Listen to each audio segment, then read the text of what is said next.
Yo, what's poppin', guys? You got your boy Andre here back at it with another video. And after this video, this is going to be the consequence for my Woodblade mid-range control deck.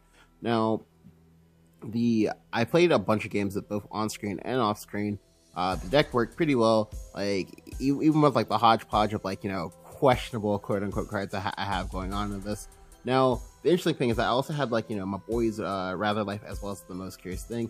They also ended up playing similar lists to mine. Not quite the exact same, because like theirs is a little bit different, and like they also had like a good amount of success with it too. Thus, proving that like not proving, quote unquote, but that's giving more legitimacy to the archetype, or like, or at least the concept. Anyway, so as you can see here, the list is still the same, at least for what's from the entry to building. I do plan on changing it a little bit in the future, just because some of the choices I had here were only because, oh well, I had to go ahead and adjust the elephant in the format. But of course, things are settling down a little bit. I don't have to worry about as many like crazy things, like say for a random Geoset randomly appearing and becoming like, I don't know, like a 6/6 smite, stupid like that. So I can take it slow and just like do more of the things that I want to do. That's great.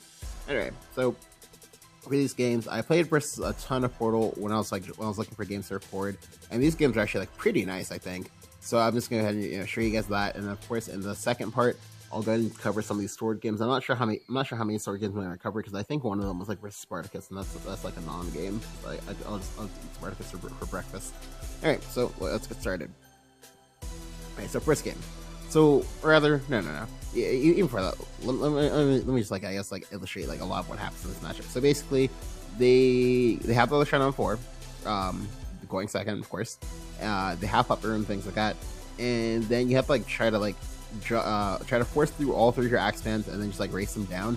Now it's kind of hard to do because technically only quote unquote 2 of your axemans will go through, because one of them will technically be like negated by destruction in white. So it's kind of interesting, but still decently winnable, as we're about to see. Alright, so my hand right here is awful. A lot of times, because there's like so much removal in this deck, you will draw hands like this. Now these hands, they're not bad versus decks that actually play creatures, but when you're versus like things like dragons, sometimes, yeah, those aren't going to be hands you're gonna want to have, because like you can still get just get drop your deck, because you're playing like less creatures. Alright, so here my hand was awful, but it became instantly better, like by a million. The second I hit one Lysa, because now at this point I get to play all 3 Lysas, all three Green Glens, and because he's like kind of like a slower do nothing deck, basically because my deck is like technically the faster of the 2. I get all my stuff going online a little bit faster. Unless he like high rolls the crap out of me, yeah, I'll be good. So I play the first Lysa. First Lysa grabs second Lysa, that's fine. If need be, I just tempo out the second Lysa, just not even care. I just look for the third Lysa on turn 5, which is like pretty wild. But no, he plays the Maisha there, draws a card. Now, I'm pretty sure he's expecting me not to be able to kill this, but I do have the burst shot, so I just can use the burst shot here. Feels amazing, feels utterly amazing, man. So let's go ahead and kill that there. I'm pretty sure he was probably like very surprised. But that's okay, because I know that it's only gonna get worse from here, because he's gonna have Lashana here. Yep, he's gonna have Lashana, and he's gonna go to clear this. Now, if he didn't clear this, that'd be like insane. Like I'd be some like next level player, honestly. Which yes, I do actually sometimes see people actually like go out of the way to actually like not trade into this, just because of course people like don't want you to get your search, but yeah, but in this case it's bad for me to do, because I do have predatory mites. I'm just gonna go ahead and predatory and just play my second Lysa. So that's currently 2 Lysas fetched. Sorry, all 3 Lysas currently fetched in the deck. And then of course, possibly at least 1, maybe 2 more Green Glens will be fetched as well. Now here he plays Puppet Room. So in general, the card you hate to see them play either before or right after they play Lashana is always Puppet Room, because Puppet Room is basically like, oh, -4 on either your Destruction of Light or Destruction of Black, however you want to divvy it up, and that's so good for them. It's crazy. Now here he plays a puppet, and I already know, because he played one puppet, he's gonna play all three puppets, and he's just gonna go ahead and clear this. He plays that wind up. I'm like, shit, okay. So he trades, and I already know that he's gonna trade some more times. I now know that he has at least 2 puppets in his hand, and that's fine. But this is fine because it gives me a free Green Glen here. Now, of course, it could be bad for me if he has like Joy of Destruction and things like that, because it means he can go and like play his Destruction in white next turn, which is like big, but If he doesn't, that's good for me. So I go ahead and play my first Axeman. Amazing. So I go ahead and get it down. Now I don't get any damage down here, but I have pressure. Like the Axeman is a 6/5. Like he has to address this. So if he doesn't have like a good clear, that means I can just like steal the game away from here. But he does in fact have the Joy, so I'm like, shit. So that means he's gonna be able to clear this and go ahead and get his destruction in white. Now here he does actually make a misplay. He was supposed to play the destruction in white first, because this way he just like floats 1 mana awkwardly now. Whereas he could have just gone like transfer that mana over to his destruction in black. So it's a pretty big misplay on his end, but it's like fine, it's whatever. I don't really care. All right, so here I go ahead and I just play my Liza. Liza grabs me a 4-drop now because I already played all 3 of my 3-drops. Now I get lucky here and it grabs the Carbuncle.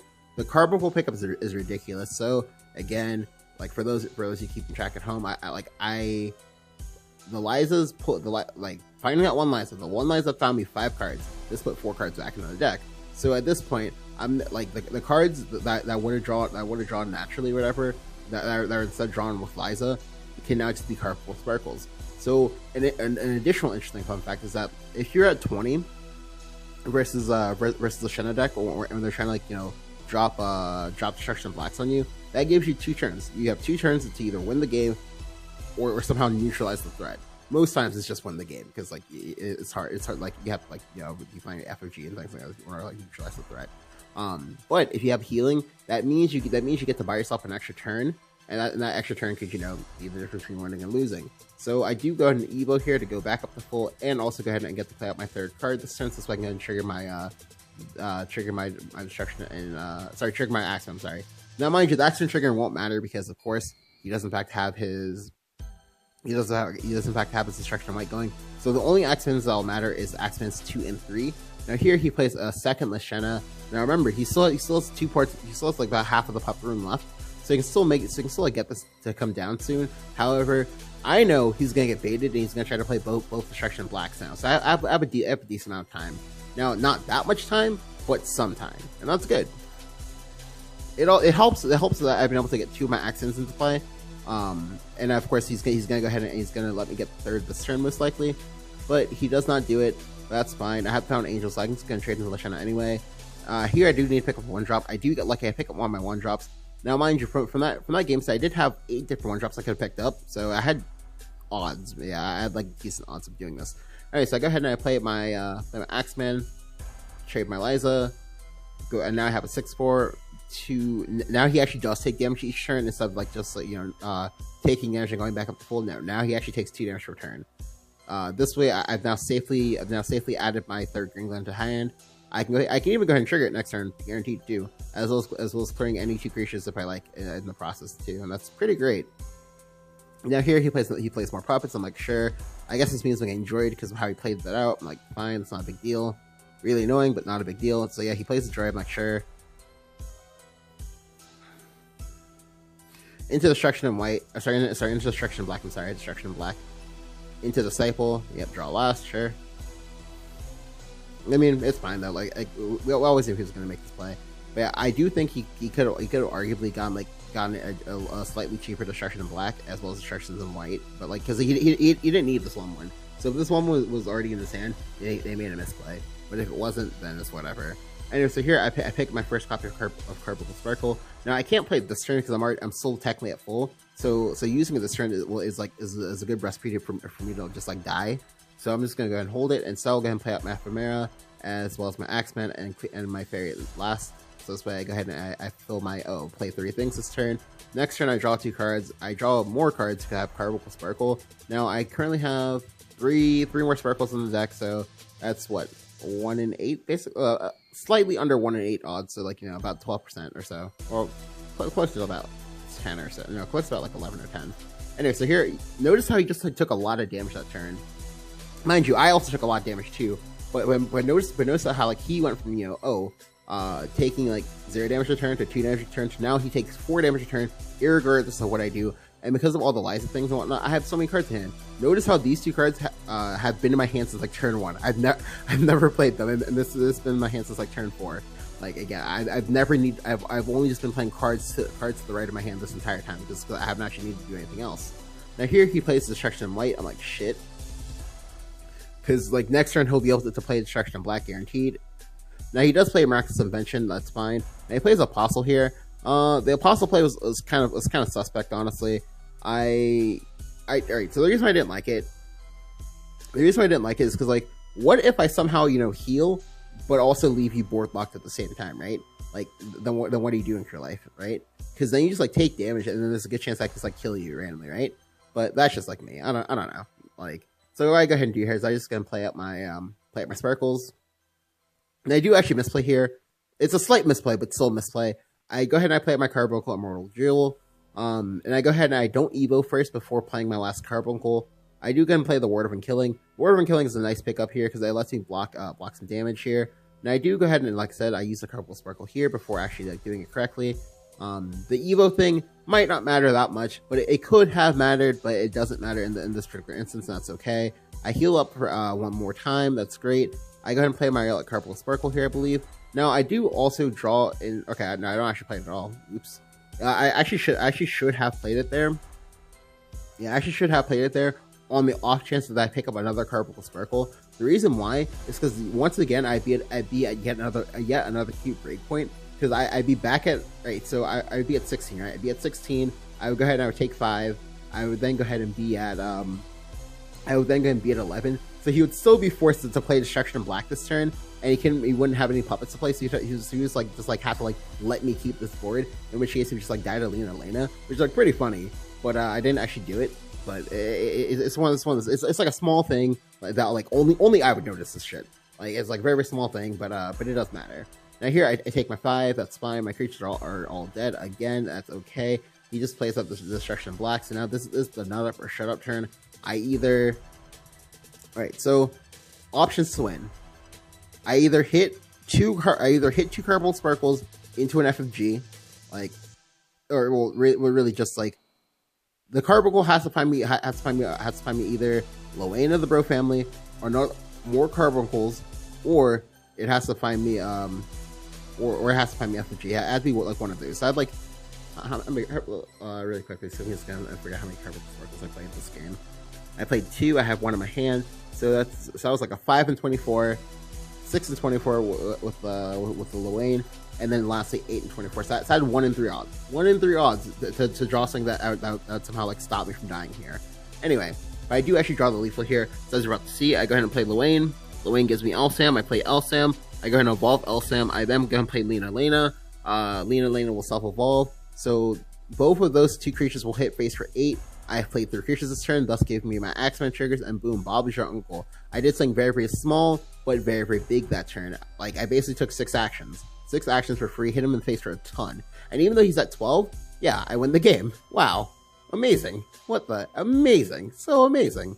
Yeah, so we're able to take the game there, and that's great. Pretty amazing. Like, immediately after this game, I was like, damn. Like, this is like stuff of legends. Like this made me, like, really just, like, you know, want to go and, like, actually, like, show you guys the deck and just, you know, like, talk about it, just because, like, I think like that this, like, dynamic for Force is actually a really underrated dynamic a lot.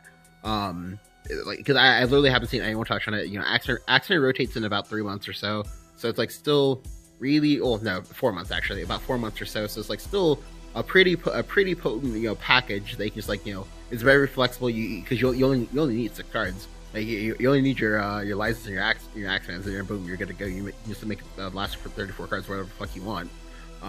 But yeah, people just aren't playing it. Okay, next game, Portal. I'm going first again. Again, like I said, I really, if anything, me going first is a slight actually disadvantage, because he wants to go second. He wants to have that Lashana on 4 and just, you know, trigger and whatever. He wants to find the extra card in order to find it and things like that. And I do go ahead and keep the Carbuncle here, even though I'm going first. Just because, like, I don't have, like, good proactive turn 4s. Like literally playing Carbuncle and playing, like, Matera, like Raw are like my only good proactive turn 4s. The only other one is, like, playing, like, Liza plus, like, Fount, but that's, like, 2 cards. So anyway, so I got him just, like, tempo out my stuff here. That's fine. Now, the treasure map gave me a Bloodfifth Flower Bed. The picking up a Bloodfifth Flower Bed is actually pretty important, only because, like, as you saw last game, a large part of my damage was being neutralized by Axeman triggers. Like, I hit him with Axeman so many times that game. So many times, and he just kind of, like, shrugged it off. I think it, like, literally from turn 7 up until I think it was, like, what, like, turn 11, turn 12, I hit him with like, what must have been at least, like, 9 or 12 Axeman triggers. Like, and he was, like, still just, like, comfortably just, like, at 12. like at 12 before I burst them down. Now here I pick up my Fall from Grace. Yeah, like games like games like this might like kind of make you feel bad, but so I just couldn't go face. I don't trade. I could have traded, but trading is technically losing play. Like, yes, I know that because I'm me, he's going to have like he's gonna have like Shannon on 4, but that's bias. That's really bias, and so it's one of those like you shouldn't like in this particular instance you really shouldn't like fall into that trapping, because he wants you to trade. He wants you to trade because if you're trading, you're not going face. If you're not going face, you're not making progress, and currently at this point, because you haven't actually had the chance to hit any Elisha shit, he outscales you. So in this case, it's better for you to actually just go face and try to get anything to stick. So I go ahead and I go face one more time. Again, like I said, I could have traded, but like now he has puppet room, so now even if I wanted to trade, I don't get the option anymore. And we know that he's gonna play the Shenna here, which is like a problem because I don't have an answer to it. Like the only thing I can do is like Fall from Grace it, which is like pretty tragic, but I'm not gonna do it. I'm really not gonna do it. But it does mean that I'm gonna take 3 here. Now, unfortunately for me, this also means that he gets like 4 stacks. Like he literally gets 4 stacks here, so he can play it next turn. He can play his Destruction of White on turn 5. That's crazy. Like as long as I play any creature, he plays it on turn 5. That's so ridiculous. Yep. So he gets all the stacks. Additionally, the Lashena is also still like at a very high HP total. That's also a problem. All right, so I draw my 2 cards here.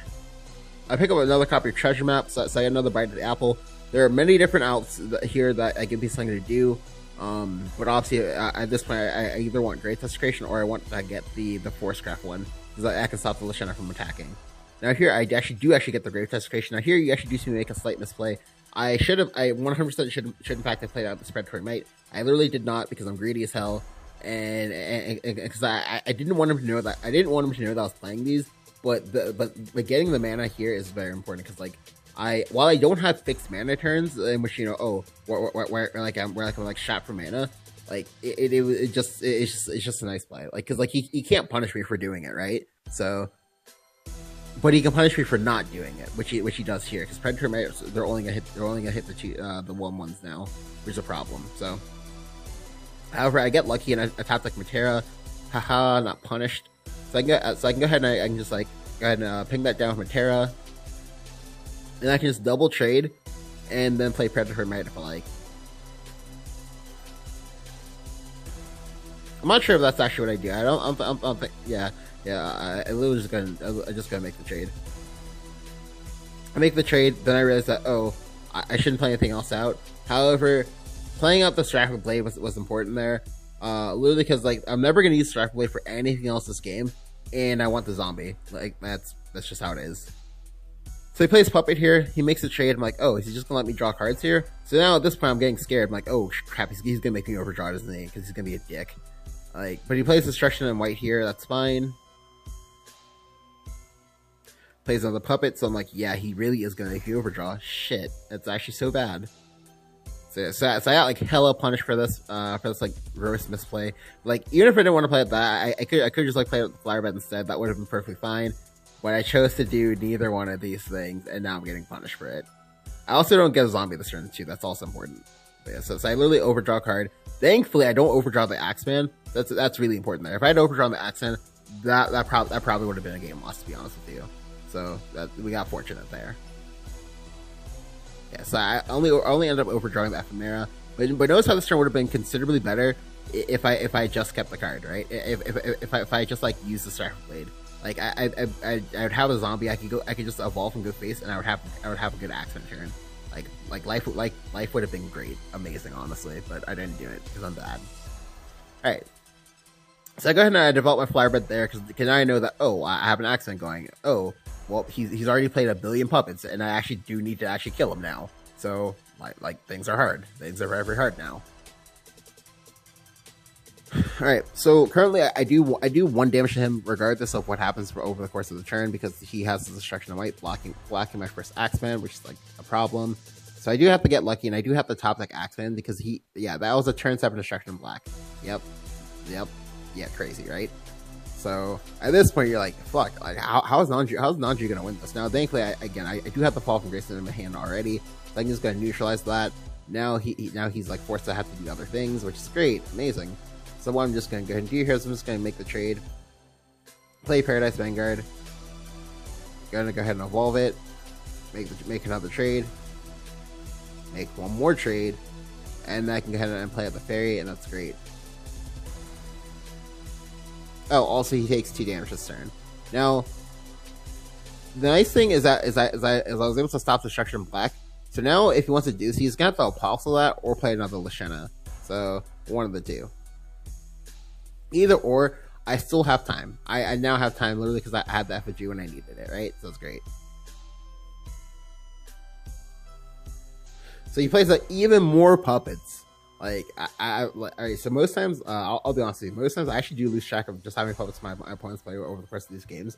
Just because like so many come out. So many, it's crazy. So I get Droid here, that's fine. Why is this fine? Because like his destruction in black is gone. Like and clearly like he was banking on this going through to win this game. So now they got neutralized. Oh, I'm in a great spot now.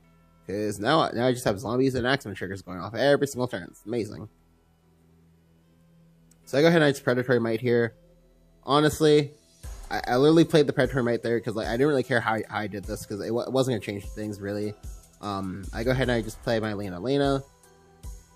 And then lastly, I go ahead and end up with Stratford Blade at the end. I push a ton of damage here.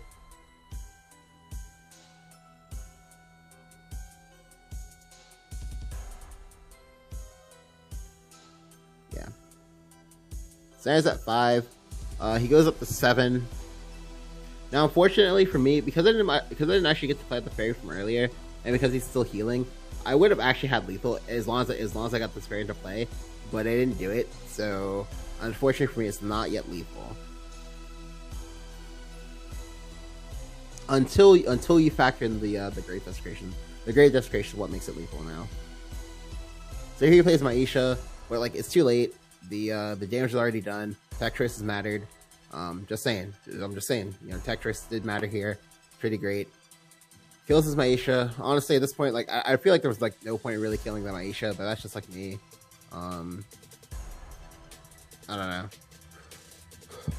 But he does kill my guy. That's fine. But like I said, damage is still done. I get a creature here. Now he knows that I can't actually play out 3 cards from hand this turn. I'm literally board blocked.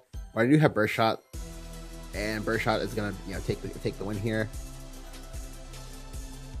I could have also BM'd and just like waited for the Flybird to kill him as well, but not out here trying to BM for no reason if I can upgrade it, right? So you take the win. That's pretty great. Tech choices mattered. Again, I cannot stress that part enough. Tech choices mattered, boys. Alright, so I'll show you guys one more game. Alright, so last game. Alright, so if you've seen so far or whatever, I've shown you like, oh, beating them directly, beating them with just like one axeman and just like having tech choices. I'm not sure which of the two this game is going to be, but yeah, but that's basically like more or less what you do, or more or less what you seek to, more or less what you like aim to do. Now notice how like that game I didn't actually get the Liza thing, so I didn't actually have that going. So I just had to, like one with like Great Desecration triggers. They're like not bad, like because it's certainly you know a way to win, right? Right. So this game I'm actually going second, so. I have 2 pounds and a burst shot. That's fine. I was just gonna toss them all back. I pick up a Liza and an Axeman. So this is great. This means that now my last Liza will pick me up a 4-drop on death and on summon. So it's good. So it gives me more bites at the Carbuncle Apple, which is great. I pick up my Loena, the Bro family, so that's already great as well. Just because like Loena was like super clutch that one time. Now here he plays out Happy Pick. I'm like, oh boy, okay. So because he played a Happy Pick, I'm like decently sure he is the version of Portal that like plays the Orbit Desecration. If you haven't actually experienced that yet, basically they play Orbit Desecration. It pops. They grab a 5/7 ward that gives them 2 puppets, and they grab a 6/8 Amethyst Giant. Amethyst Giant has double attack, so basically he hits for 12 or 16 depending on what happens, or sometimes even 20. I think I'm gonna play my first Liza here. That's great. First Liza grabs the second Liza. I'm going second, so I can just like tempo out Liza if he just plays sub, which he does. That's fine. I also have copies of Predatory Might in my hand as well. So even if he goes to play his Lashena this turn, I'm still fine with that as well. I pick up Enchanted Library. Enchanted Library is actually an interesting pickup. it's good because as long as you find your carbuncles, it means you can just like grab carbuncle sparkle on deck or just grab FFG as well. It's like pretty nice. Now here I get Silva, and I'm like, okay. So that was like actually really surprising here. Now here he does also mess up as well. He should have played out the first Lego fighter, but he doesn't, and I'm like, oh, okay, yeah, that's fine.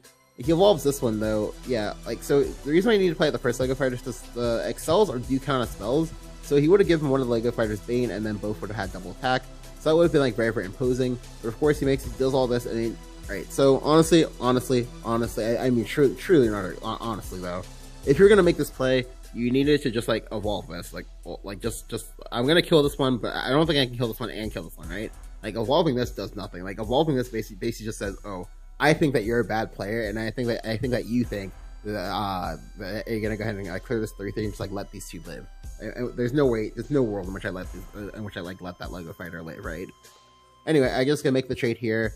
It literally doesn't matter how I make this trade. I literally do not care. Like the point is, both of these bad boys are dying. So I'm just gonna make the trade there. I go and play out my Liza. I go and evolve this Liza. He already played a sub, that's fine, I don't really care. I pick the first of my 4 drops, which is the Carbuncle, and that's fine. I go ahead and make the trade. Yeah, and so now his Gambit failed, he burned an Evo, he did nothing, and I have more practice than he does. So he's probably just going to concede here, and he does, I'm like, boom, got him. Yeah. So yeah, I mean, like, more or less, this is just what you have to do. It's just like, a lot of the cards you're playing, they're very, very good, but they're also kind of like decently under the radar, because I think, like, you know, obviously most people like kind of know that they're good, but they think that Force is still in a bad spot. It's like the weirdest conundrum, right? And I talk about this all the time on like my Discord or whatever. But the key focal point here is that, like, you know, Force is pretty good. Honestly, if you're not on the Force train, you need to get on it. But you need to, like, you know, just do like axes stuff. Like, don't like fuck around with like Korra or like, you know, or trying to like play aggro or whatever. No, just get on Axeman. Axeman, like, save, like, he's just an unsung hero. It's crazy. I don't know. But yeah, if you guys enjoyed the video, go ahead and leave a like. Go ahead and hit the subscribe button if you haven't. Thank you guys for watching, and I'll catch you guys.